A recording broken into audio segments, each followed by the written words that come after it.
Dear student, question number 5 को देखिए। Class 8 का एक्सरसाइज 11.1 का जो क्वेश्चन नंबर 5 है, इसको ध्यान से देखिए। A photograph of a bacteria a large 50,000 times attains a length of 5 centimetre as shown in the diagram. What is the actual length of bacteria if the photograph is enlarge 20,000 times only? What would be its enlarge length? ठीक है, इसका मतलब क्या है कि dear student, एक bacteria का photograph है, उसको अगर 5,000 टाइम्स आप जूम करते हैं, एनलार्ज का मतलब होता है जूम करना, तो उसकी लेंथ कितनी इंक्रीज होती है? 5 सेंटीमीटर हो जाती है। ठीक है, अब क्या कहता है कि what is the actual length, उस बैक्टीरिया की एक्चुअल लेंथ क्या होनी चाहिए if the photograph is enlarge 20,000 times only. अगर उस फोटोग्राफ को 20,000 टाइम्स एनलार्ज करते, जूम करते, तो उसकी what would be its enlarge length, enlarge length क्या होनी चाहिए? ठीक है, अगर फोटोग्राफ को 20,000 टाइम्स एनलार्ज करते, जूम करते, तो उसकी जो एनलार्ज लेंथ है वो कितनी होनी चाहिए? ठीक है, वो आपको फाइंड आउट करनी है। तो क्वेश्चन इंपॉर्टेंट है। अब यहाँ पर देखिए, हिंदी वाले सुनिए पहले। एक बैक्टीरिया या जीवाणु के फोटोग्राफ को 50,000 गुना आवर्धित करने पर उसकी लंबाई 5 सेंटीमीटर हो जाती है। यानी फोटोग्राफ को 50,000 बार हमने जूम किया, आवर्धित किया, बड़ा किया है, तो उसकी लंबाई कितनी होगी? 5 सेंटीमीटर होगी। तब जैसा कि संलग्न चित्र में दिखाया गया है, इस बैक्टीरिया की वास्तविक लंबाई क्या है? आपको उस बैक्टीरिया की एक्चुअल लेंथ फाइंड करनी है पहले तो। ठीक है, पहले क्या करनी है? एक्चुअल लेंथ फाइंड करनी है। यदि फोटोग्राफ को केवल 20,000 गुना आवर्धित किया जाए तो उसकी आवर्धित लंबाई क्या होगी? तो डियर स्टूडेंट देखिए, पहले इसको सॉल्व करते हैं। ठीक है, इसको सॉल्व करते हैं। तो देखिए ध्यान से, यहाँ पर सॉल्यूशन लिखेंगे पहले। देखिए, इंग्लिश वाले बच्चे क्या करेंगे, जो फर्स्ट क्वांटिटी है उसको तो आप मान लो एनलार्ज लेंथ ऑफ बैक्टीरिया, और जो सेकंड क्वांटिटी है उसको आप मान लेना एक्चुअल लेंथ ऑफ बैक्टीरिया। ठीक है, तो पहले हम क्या करेंगे, यहाँ पे लेट करेंगे, let the enlarged length of bacteria, enlarged length of bacteria. ठीक है, जो एनलार्ज लेंथ ऑफ बैक्टीरिया है, यानी जो बैक्टीरिया को आपने जूम किया है, बड़ा किया है, उसकी जो लंबाई हुई है वो आपने एक्स मान लिया है। ठीक है, और एनलार्ज लेंथ को मान लो आप सेंटीमीटर में। ठीक है, and let the actual length of bacteria,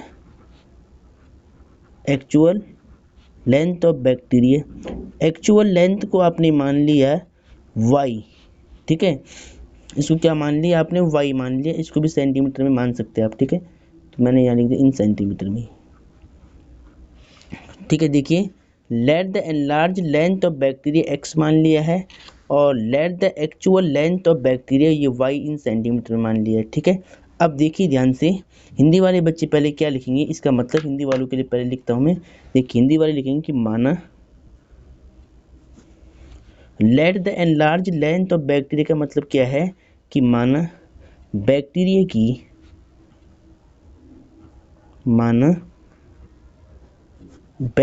की आवर्धित लंबाई, एनलार्ज को क्या बोलते हैं? आवर्धित करना, बड़ा करना, आवर्धित लंबाई। ठीक है, तो माना बैक्टीरिया की आवर्धित लंबाई, इसको मान लिया आपने x इन सेंटीमीटर में। ठीक है, सेंटीमीटर में लिख सकते हैं हिंदी में। ठीक है, माना बैक्टीरिया की आवर्धित लंबाई x सेंटीमीटर, तथा अब इस लाइन का मतलब देखिए हिंदी में कि let the actual length of bacteria, तो हिंदी वाले लिखेंगे माना, तथा माना बैक्टीरिया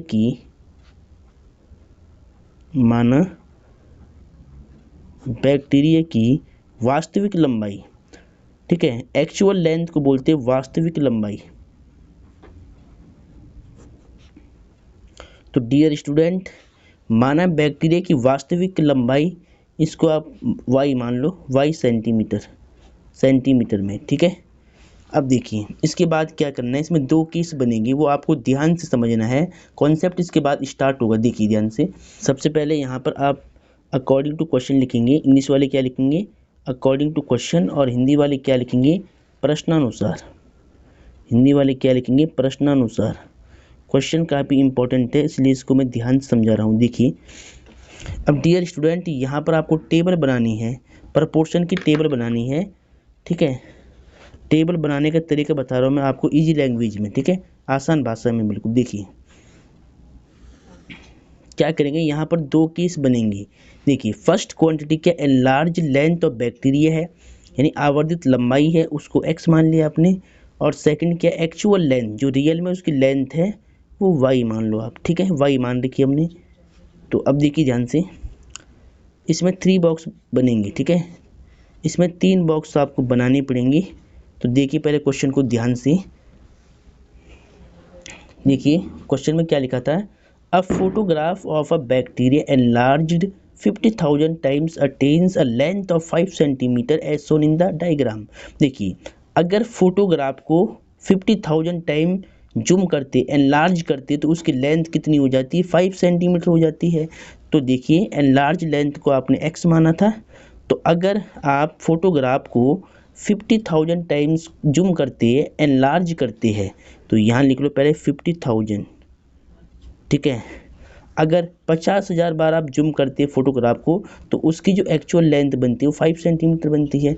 तो यहाँ पर आपको क्या लिखना है, 5 सेंटीमीटर, ठीक है, यहाँ पे 5 लिख दिया मैंने, ठीक है।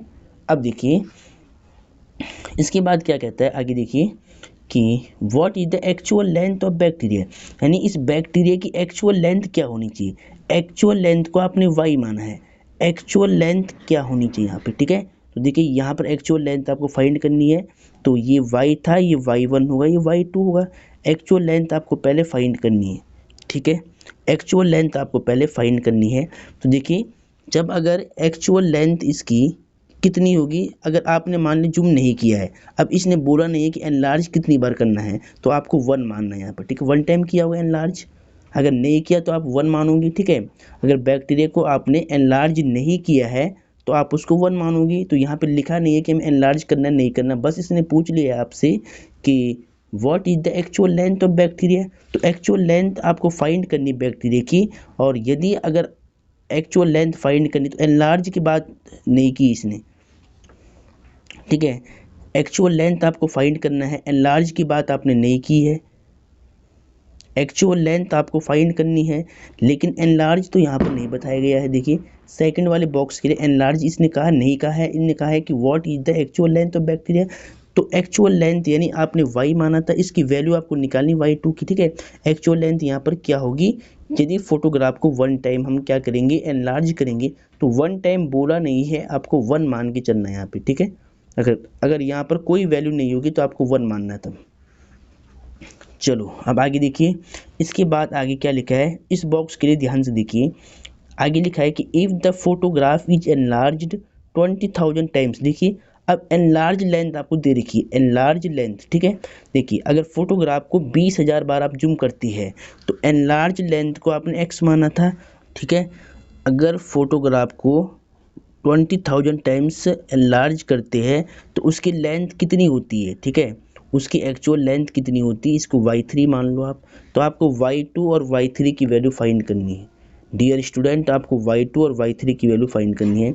टेबल आपको बिल्कुल सावधानी से बनानी है, क्योंकि इसमें टेबल का रोल है मेन। अगर टेबल आपने गलत बना दी तो आंसर भी गलत आएगा, ठीक है। तो देखिए यहाँ पर क्या था कि 50,000 टाइम्स आपने इसको एनलार्ज किया तो उसकी लेंथ 5 सेंटीमीटर बनी है। अब देखिए आपको एक्चुअल लेंथ फाइंड करनी थी, लेकिन एनलार्ज लेंथ आपको नहीं पता थी, तो वो आप 1 मान के चलेंगे यहाँ पे, ठीक है। चलो देखिए अगर फोटोग्राफ को 20,000 टाइम्स एनलार्ज करते, यानी 20,000 बार जूम करते, एनलार्ज करते, बड़ा करते, तो उसकी लेंथ कितनी हो जाती है, तो उसको आपने y3 मानना है, इसकी वैल्यू आपको निकालनी पड़ेगी, यानी एक्चुअल लेंथ y2 और y3 आपको निकालना पड़ेगा, ठीक है। तो देखिए यहाँ पर हम इसको सॉल्व करेंगे, देखिए ध्यान से। तो डियर स्टूडेंट आपको यहाँ पर क्या करना है, देखिए अब आपको क्या करना है, देखिए 50,000 टाइम्स आपने जूम किया है, एनलार्ज किया है, तो लेंथ 5 बनी है। अगर आप उसको 1 टाइम एनलार्ज करते तो लेंथ और कम हो जाएगी, ठीक है, ये नहीं है कि ये ज़्यादा होगी। अगर 50,000 टाइम एनलार्ज कर रहे, जूम कर रहे तो 5 सेंटीमीटर हो रही है। अगर 1 टाइम एनलार्ज होगा तो 5 से तो कम ही होगी। ठीक है, इसका मतलब क्या है कि फर्स्ट क्वांटिटी डिक्रीज हो रही है तो सेकंड क्वांटिटी भी डिक्रीज होगी। ठीक है, तो अब देखिए दोनों क्वांटिटी अगर डिक्रीज हो रही तो ये डायरेक्ट का केस बनता है, डायरेक्ट प्रोपोर्शन का। तो अब आपको यहाँ पे क्या लिखना है, सिंस एक्स एंड वाई, जो एक्स क्वांटिटी है और वाई क्वांटिटी है वो डायरेक्ट प्रोपोर्शन में है, तो X and Y are in direct proportion. ठीक है, हिंदी और इंग्लिश वाले क्या लिखेंगे, देखिए इंग्लिश वाले क्या लिखेंगे, X and Y are in direct proportion, और हिंदी वाले क्या लिखेंगे कि चूंकि एक्स और वाई, हिंदी वाले क्या लिखेंगे, चूंकि एक्स और वाई प्रत्यक्ष अनुपात में है। अगर दोनों वैल्यू एक साथ इंक्रीज हो रही है या डिक्रीज हो रही है तो उसको बोलते हैं डायरेक्ट प्रोपोर्शन, और हिंदी वाले प्रत्यक्ष अनुपात। तो हम क्या बोलेंगे कि ये दोनों क्वांटिटी एक्स और वाई प्रत्यक्ष अनुपात में है, क्या बोलेंगे, प्रत्यक्ष अनुपात में है। ठीक है, अब देखिए इसके बाद क्या करेंगे, अगर ये प्रोपोर्शन में है, डायरेक्ट प्रोपोर्शन में है, तो इस क्वांटिटी को आपको x1 मानते हैं, इसको y1, इसको x2, ये y2 है पहले से, x3 ये y3 होता है।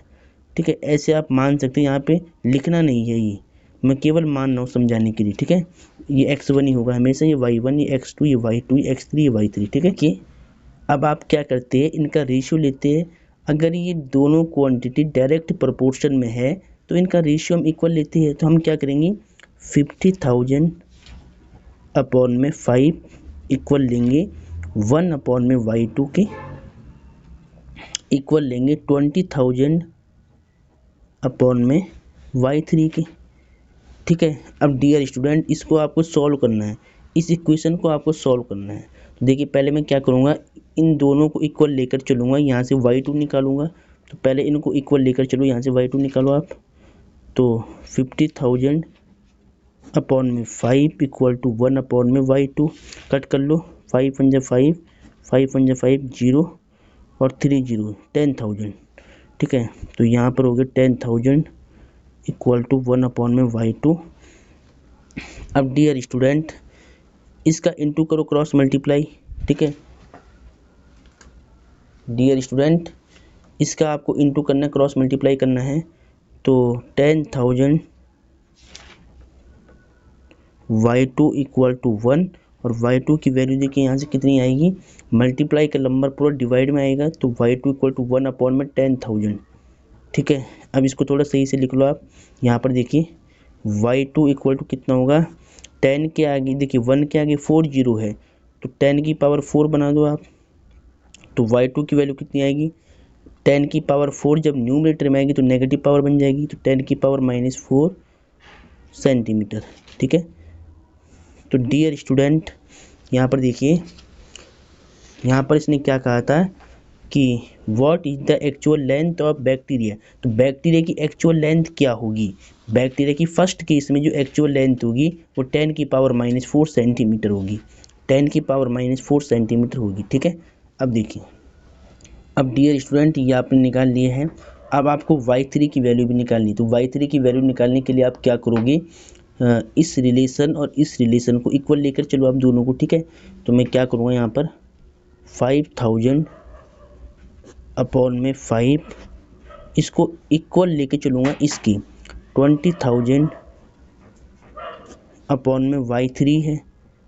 ठीक है, अब यहाँ से वैल्यू आप निकाल लो, देखिए 5 से कट कर लो, 5 पंजा 5, 5 पंजा 5 और 4 0 यानी 10,000। ठीक है, और अब देखिए ये जीरो कट, ये जीरो कट, ये जीरो कट, ये जीरो कट, तो कितना बचेगा 1 अपॉन 1 इक्वल टू 2 अपॉन में y3। ठीक है, क्रॉस मल्टीप्लाई कर लो, तो y3 इक्वल टू 2 सेंटीमीटर।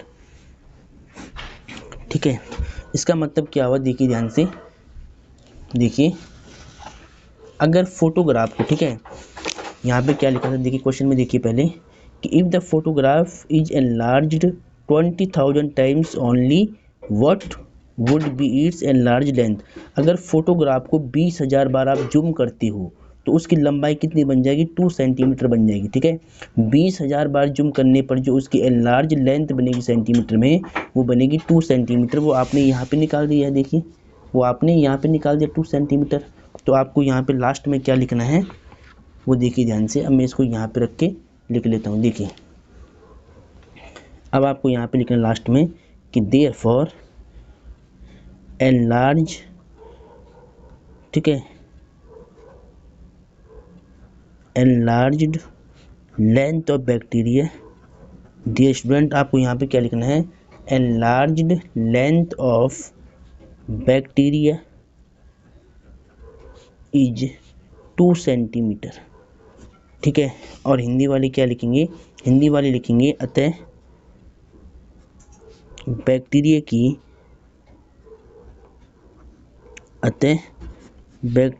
की आवर्धित लंबाई। ठीक है, हिंदी वाले क्या लिखेंगे, अतः बैक्टीरिया की आवर्धित लंबाई वो कितनी होगी, 2 सेंटीमीटर होगी। ठीक है, तो ये इसका आंसर हो गया फाइनल। ऐसे आपको इसको सॉल्व करना था। क्वेश्चन इंपॉर्टेंट है, बस यहाँ पे लॉजिक क्या है, लॉजिक इसमें ये है कि ये लेंथ इसने नहीं दी थी। ठीक है, इसने केवल आपसे क्या पूछा था कि what is the actual length of bacteria, कि बैक्टीरिया की एक्चुअल लेंथ क्या होनी चाहिए। तो अब इसने ये नहीं बोला कि बैक्टीरिया को हमें एनलार्ज करना है, तो एनलार्ज हमने मान लिया कि एनलार्ज इसको 1 टाइम करेंगे। अगर नहीं दिया है तो आपको ये मान के चलना है कि फोटोग्राफ को 1 टाइम एनलार्ज किया होगा। तो जब अगर फोटोग्राफ को 1 टाइम एनलार्ज किया होगा तो उस केस में उसकी जो एक्चुअल लेंथ होगी वो y2 बनेगी। मतलब नहीं पता है आपको कितनी होगी तो आपने y1 मान ली, y2 मान लिया। ठीक है, यहाँ पर y2 मान लिया, तो बस आपने आंसर निकाल दिया। और ऐसे आपको इसको सॉल्व करना था। क्वेश्चन इंपॉर्टेंट है, देखिए इसका आंसर आ गया है। इसमें 2 आंसर आपको निकालने थे। एक आंसर आपको देखिए एक्चुअल लेंथ y2 निकालनी थी, एक y3 निकालनी थी। ठीक है, तो इसको नोट कर ले पहले।